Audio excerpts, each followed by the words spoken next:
Amén, hermanos. Dios le bendiga.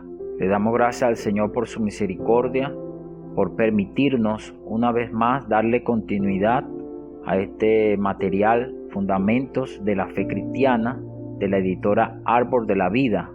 En el día de hoy estaremos abordando el mensaje número 13, que lleva como título Arrepentirse. Esta experiencia de arrepentimiento es la segunda experiencia de vida que el hombre experimenta por la acción del Espíritu Santo para recibir la salvación.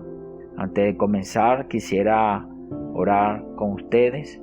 ¿Qué tal si donde ustedes están inclinan su rostro para orar? Señor Jesús, te damos gracias por tu don, por tu misericordia, por esta salvación que tú hoy nos concedes y nos has concedido. Señor, gracias por tu amor. Oramos para que también aquellos que nos escuchan y aún no han podido recibir esta gracia, puedas tú alcanzarlo con tu brazo de misericordia. Concederles, Señor, este don tan maravilloso que es la salvación. Te agradecemos, Señor, por tu palabra. Te pedimos que abra nuestro corazón, ilumines nuestra mente. Gracias, Señor. En el nombre de Jesús. Amén. En la lección anterior pudimos ver, amados hermanos, que Dios es vida y que Él quiere darse a nosotros como vida. Y la forma de recibir esta vida es mediante la fe en Jesús, que fue resucitado por Dios de entre los muertos. Y que la experiencia de recibir y poseer esta vida constituye nuestra salvación. Sin embargo, amados hermanos, para que Dios se diese a nosotros como vida, tuvo que pasar por un proceso. En Isaías 59:2 leemos: pero vuestras iniquidades han hecho división entre vosotros y vuestro Dios. Vuestros pecados han hecho ocultar de vosotros su rostro para no oír. Isaías nos muestra que por causa del pecado, Dios y el hombre se encuentran separados. El pecado ha hecho separación, ha hecho barrera entre Dios y el hombre, entre el hombre y Dios. Señor Jesús, el hombre por sí mismo no puede acercarse a Dios. Por mucho que él haga, todo intento que haga, lo que produce es más separación, más pecado. Y Dios no puede acercarse hacia el hombre por causa del pecado, por su naturaleza justa y santa. Le impiden acercarse al hombre. Como Dios, queriendo acercarse al hombre, estableció un principio que leemos en Romanos 5:19. Porque así como por la desobediencia de un hombre los muchos fueron constituidos pecadores, así también por la obediencia de uno los muchos serán constituidos justos. Esto quiere decir, Dios estableció el principio de que por medio de un hombre vendría la justificación de vida. Así que Dios, al querer acercarse al hombre, Él tuvo que tomar la forma de hombre, tuvo que encarnarse. Señor Jesús tuvo que tomar la forma de hombre en la persona de Jesús. En Filipenses capítulo 2, versículos 5 al 7 leemos: allá pues en vosotros este sentir que hubo también en Cristo Jesús, el cual siendo en forma de Dios no estimó el ser igual a Dios como cosa que aferrarse, sino que se despojó a sí mismo, tomando forma de siervo, hecho semejante a los hombres. Esto nos muestra que Dios se encarnó, se vistió de humanidad. Romanos 8:3 leemos: porque lo que era imposible para la ley por cuanto era débil por la carne, Dios enviando a su Hijo en semejanza de carne de pecado, y a causa del pecado condenó al pecado en la carne. Dios vino en Jesús en forma de hombre, en forma de semejanza de hombre de pecado, con el objetivo de poder acercarse al hombre, de poder recobrar esa comunión que tenía con el hombre en el huerto del Edén y que él perdió por causa del pecado del hombre. Señor Jesús, además Dios como hombre tuvo un vivir humano obediente a la justicia de Dios y sin pecado. Según de Corintios 5:21 leemos: al que no conoció pecado, por nosotros lo hizo pecado, para que nosotros fuésemos hechos justicia de Dios en Él. Aleluya. El Señor Jesús tuvo un vivir justo, un vivir santo delante de Dios como hombre, sin relación con el pecado. Y este vivir justo y este vivir santo lo calificó para que fuese nuestro Cordero que quita el pecado del mundo. Él se ofreció a sí mismo por nuestros pecados y fue a la cruz. Leemos 1 de Pedro capítulo 2 versículo 24. Quien llevó él mismo nuestros pecados en su cuerpo sobre el madero, para que nosotros, estando muertos a los pecados, vivamos a la justicia, y por cuyas heridas fuisteis sanados. El Señor Jesús fue a la cruz, murió por nuestros pecados, pagó el precio por nuestros pecados, y al tercer día resucitó de entre los muertos. Fue resucitado por Dios de entre los muertos como señal de que fue aceptado el sacrificio de Jesús en la cruz por nuestro pecado. Además, Dios lo ascendió a los cielos como muestra de la exaltación que Dios le concedió por su obediencia, como dice en Filipenses capítulo 2 versículo 9, por lo cual Dios también le exaltó hasta lo sumo y le dio un nombre que es sobre todo nombre. Oh Señor Jesús, y en su ascensión Él llegó a ser el Espíritu que da vida. Leemos Hechos capítulo 2 versículo 32 y 33. A este Jesús resucitó Dios, de lo cual todos nosotros somos testigos. Así que, exaltado por la diestra de Dios y habiendo recibido del Padre la promesa del Espíritu Santo, ha derramado esto que vosotros veis y oís. Aleluya. Señor Jesús, Dios se acercó al hombre, se hizo accesible al hombre para que este hombre pudiera recibir la vida divina. Ahora bien, hermano, si la vida de Dios es tan accesible para el hombre que solo basta con creer en Jesús para ser salvo, ¿por qué no todos los hombres creen? ¿Por qué es tan difícil para el hombre creer para recibir esta salvación? Señor Jesús, ¿qué tal si leemos Isaías 53, versículo 1 y versículo 2? Que dice: ¿Quién ha creído a nuestro anuncio? ¿Y a quién se ha revelado el brazo de Jehová? Porque creció como planta tierna delante de él, como raíz de tierra seca. No tiene aspecto atractivo, ni majestad para que le miremos, ni apariencia hermosa para que le deseemos. Señor Jesús, acá Isaías versículo 2 nos dice el porqué. Porque creció como planta tierna delante de él y como raíz de tierra seca. No tiene aspecto atractivo, ni majestad para que le miremos, ni apariencia hermosa para que le deseemos. En su humanidad, Cristo no vino como un hombre imponente, como un gran hombre majestuoso, imposible de acceso. Dios vino accesible como raíz de árbol, fácil de acceso. Dios en Jesús se humilló, se hizo accesible al hombre. Experimentó fragilidad, experimentó debilidad, como todos los hombres que por causa del pecado llegaron a ser frágil y mortal. Cristo en su humanidad nació en una familia pobre, así como vivió en Nazaret, una ciudad menospreciada, y en Galilea, una región menospreciada. En lugar de ser majestuoso, Jesús se hizo pobre, como dice 2 de Corintios capítulo 8 versículo 9. Dice: porque ya conocéis la gracia de nuestro Señor Jesucristo, que por amor a vosotros se hizo pobre, siendo rico, para que vosotros con su pobreza fueseis enriquecidos. El Señor Jesús nació con limitaciones, no tuvo una rica alimentación, no tuvo un vivir cómodo. En Isaías 52:14 dice: como se asombraron de ti muchos, de tal manera fue desfigurado de los hombres su parecer, y su hermosura más que la de los hijos de los hombres. El aspecto de su rostro no era hermoso, no tenía apariencia ni hermosura. Las personas que lo miraban no veían en él belleza que les agradara. Por eso los judíos lo menospreciaban.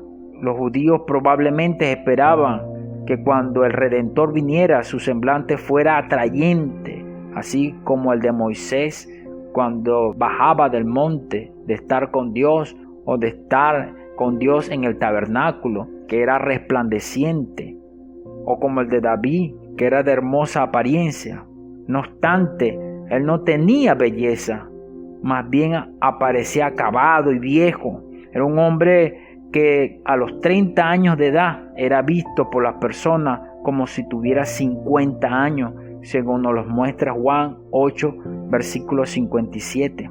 Pero a pesar de eso, algo maravilloso había en Jesús. Aunque él tenía esa apariencia, lograba atraer a las multitudes. Alabado sea el Señor. Había algo en él, y este algo era su compasión, era su humanidad, era su vivir humano, sus virtudes humanas, sus virtudes elevadas. Era Dios mismo en él, amando al hombre. Y esto era lo que atraía a las personas. El Señor Jesús se caracterizó por ser un varón de dolores. Isaías 53 dice: despreciado y desechado entre los hombres, varón de dolores, experimentado en quebranto. El Señor Jesús estuvo dispuesto a vivir limitaciones, restricciones, para poder acercarse al hombre, para poder salvar al hombre. Señor Jesús. El versículo 4 de Isaías 53 dice: ciertamente llevó Él nuestras enfermedades, sufrió nuestros dolores, y nosotros le tuvimos por azotado, por herido y abatido. Mas Él herido fue por nuestras rebeliones, molido por nuestros pecados. El castigo de nuestra paz fue sobre Él, y por su llaga fuimos nosotros curados. Jesús soportaba el sufrimiento, la privación, y se angustiaba diariamente por el alma del pecador. En Mateos capítulo 9, versículo 35 dice: recorría Jesús todas las ciudades y aldeas, enseñando en la sinagoga de ellos y predicando el evangelio del reino y sanando toda enfermedad y toda dolencia en el pueblo.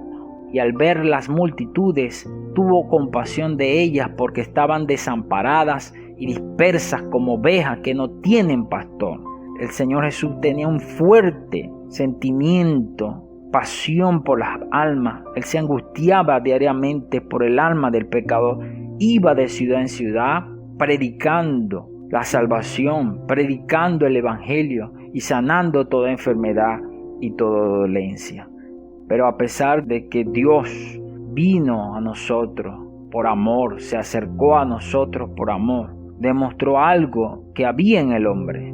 El hecho de que nosotros los hombres le hemos rechazado y crucificado, como lo dice en el libro de Isaías 53, versículo 3, despreciado y desechado entre los hombres, varón de dolores, experimentado en quebranto, y como escondimos de él el rostro, fue menospreciado y no lo estimamos. Versículo 6, todos nosotros nos descarriamos como ovejas, cada cual se apartó por su camino, mas Jehová cargó en él el pecado de todos nosotros. Dios mismo vino en Jesús para buscar al hombre. Dios mismo viene a buscarnos, a salvarnos en Jesús.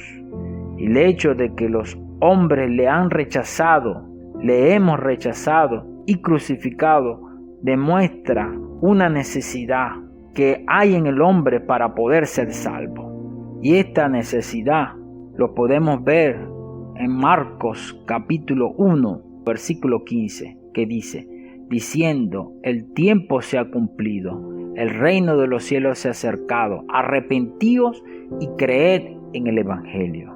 En Hechos 20:21 dice: testificando a judíos y a gentiles acerca del arrepentimiento para con Dios y de la fe en nuestro Señor Jesucristo. Hay una necesidad principal para que el hombre sea salvo, y es de arrepentimiento. A menos que el hombre se arrepiente de su pecado, de ser contrario a Dios y se convierta a Él dentro de su corazón, jamás creerá en Jesús, ni será capaz de obtener la gracia perdonadora de Dios. Si un hombre quiere ser perdonado, él necesita arrepentirse de su mala obra y volverse para Dios. Señor Jesús, ¿qué es arrepentimiento? ¿Qué es arrepentirse? En el griego, la palabra arrepentimiento es metanoia, que significa cambio de mente o de manera de pensar. Esto es un cambio en el órgano pensante del hombre. Señor Jesús, por tanto, arrepentirse conforme a la enseñanza bíblica es tener un cambio en la mente. No es mejorar o reformar a alguien, tampoco es renunciar al mal y convertirse al bien, como las personas generalmente creen. Arrepentirse significa cambio en el pensar de la mente, un cambio de propósito. Los hombres, desde la caída, están controlados por sus pensamientos. Sean buenos o sean malos, siempre los pensamientos de los hombres son contrarios a Dios y tienen que ver con personas o cosas o situaciones fuera de Dios. Señor Jesús, por causa de ello el hombre también se comporta de modo contrario a Dios. De esa manera se dirige hacia personas, cosas y situaciones fuera de Dios. Es importante que nosotros podamos ver esto, amados hermanos. En Efesios capítulo 2, versículo 2 dice: en los cuales anduviste en otro tiempo, siguiendo la corriente de este mundo, conforme al príncipe de la potestad del aire, el espíritu que ahora opera en los hijos de desobediencia. Y Colosenses 1:21 dice: y a vosotros también, que erais en otro tiempo extraños y enemigos en vuestra mente, haciendo malas obras. Esto quiere decir que la mente del hombre está de continuo hacia el mal, que se opone y está contrario a Dios, y es por eso la necesidad de arrepentirse, de un arrepentimiento. Señor Jesús, el arrepentimiento de una persona es nada menos que su cambio del hecho de rechazar a Dios, de ser contrario a Dios, al hecho de desearlo y de convertirse a Él. Aleluya. El verdadero arrepentimiento debe ser para con Dios, una conversión en realidad de todas las cosas para con Dios. Amén. Señor Jesús, es necesario que nosotros podamos experimentar constantemente de arrepentimiento. A pesar que el arrepentimiento, amados hermanos, es el primer paso para la salvación. Por un lado, él no debe ser considerado apenas una experiencia inicial. A lo largo de nuestra vida cristiana necesitamos constantemente arrepentirnos. En la cruz, el Señor Jesús ya nos liberó del pecado y del viejo hombre. Eso es un hecho consumado. Pero en nuestra experiencia diaria muchas veces no conseguimos vivir esa realidad. Muchas veces nuestra carne se manifiesta. ¿Qué hacer? Arrepentirnos. Cuando cometemos algo que ofende a Dios, necesitamos ser sensibles a su luz. El Señor en nuestra conciencia nos indica que estamos en deuda con Él, y es en ese momento que debemos arrepentirnos. No intentemos justificarnos culpando a otros o a situaciones o intentando convencernos de que aquello no fue algo serio. El camino más sabio es aceptar la iluminación de Dios y arrepentirnos. Cuando nos arrepentimos, recibimos la purificación por la sangre del Señor Jesús y con ello estaremos absolutamente limpios delante de Él. Aleluya, Señor Jesús. Necesitamos, amados hermanos, experimentar arrepentimiento. Ahora bien, Efesios capítulo 2, versículo 8 nos dice: porque por gracia sois salvos por medio de la fe, y esto no de vosotros, pues es don de Dios. Tanto Efesios capítulo 2, versículo 8, y Marcos 1, versículo 15, y Hechos 20, 21, nos muestra que la fe y el arrepentimiento son dos aspectos del don de Dios. Efesios nos muestra que la salvación nos es concedido como un don, y que este don viene a nosotros por medio de la fe. Pero Marcos nos dice que necesitamos arrepentirnos y creer. Igualmente, Hechos 20:21, esto nos muestra, amados hermanos, que este don es como una moneda. Por una cara tenemos la fe y por otra cara tenemos el arrepentimiento. Todo aquel que cree debe arrepentirse y todo aquel que se arrepiente cree. Es imposible que aquel que tiene fe en Jesús no se arrepienta de sus pecados. Y es imposible que aquel que se arrepiente de sus pecados no crea. Es por eso que necesitamos ver que para nosotros tener una completa experiencia de vida necesitamos del arrepentimiento. Podemos ejemplificarnos de otra forma diciendo, para que un vaso que está sucio sea lavado debe estar en el fregadero, debajo del grifo. Si no está en el fregadero, no puede ser lavado. Esto es arrepentimiento. Necesitamos arrepentimiento, nos cambia de posición, vuelve nuestro corazón para con Dios. Pero la fe nos abre para recibir el ser limpiado. No es suficiente solamente con arrepentirnos. También necesitamos creer.